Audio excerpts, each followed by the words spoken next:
Hey guys, how's it going? Wheat here. And in this video, I'll be giving my predictions, my hot takes, my thoughts on some of the most popular anime being released this year. With all that being said, let's get straight into the video. First off, Vinland Saga Season 2. Now, I haven't watched Season 1 yet. Yeah, I know.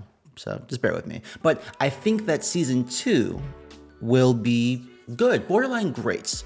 I think it'll be a great way to start off the anime year. I don't think that's going to be in contention for Anime of the Year come December or November, whenever Crunchyroll holds their annual polling. I don't think that. I think it'll have a lot of fans. I think people will be happy with this season. I just don't think it'll be like the top tier of the year, but I think it'll be a strong mid tier, strong mid tier. Number 2, Attack on Titan. I think that this will be the most divisive anime this year.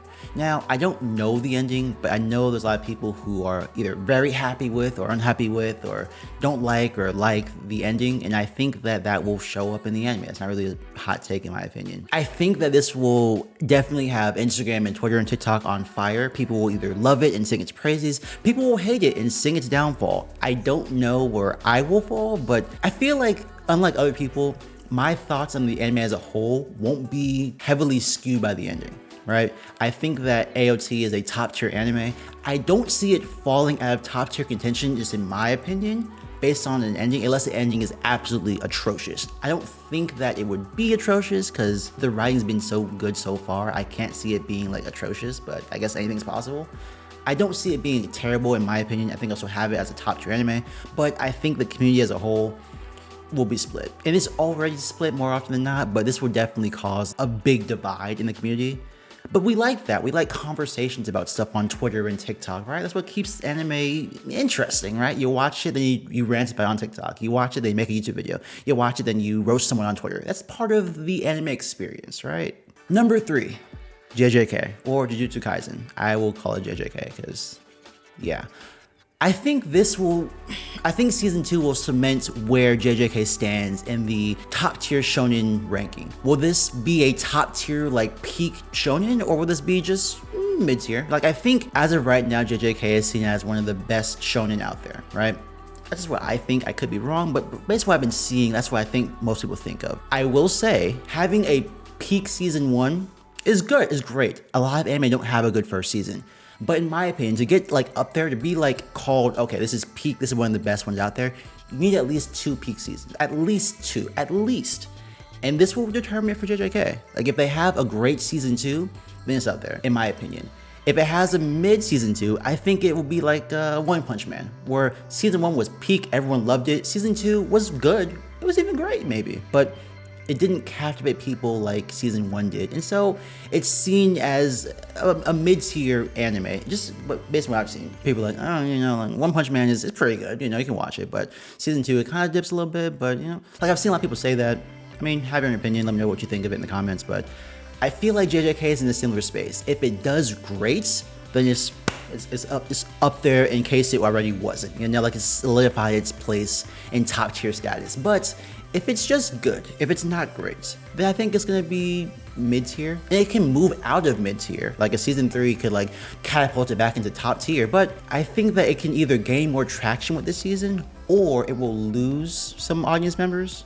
I think based on what I've heard, the arcs that they're gonna animate for season 2, it seems like it should be top tier. It seems like it'll be really good. But as we all know, anime adaptations are not always faithful to the manga, so we gotta wait and see. But it's been like 2 or 3 years in the making.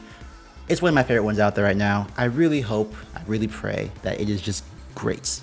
I really want it to be great. I think it will, but you just don't know sometimes. You just don't know. So yeah.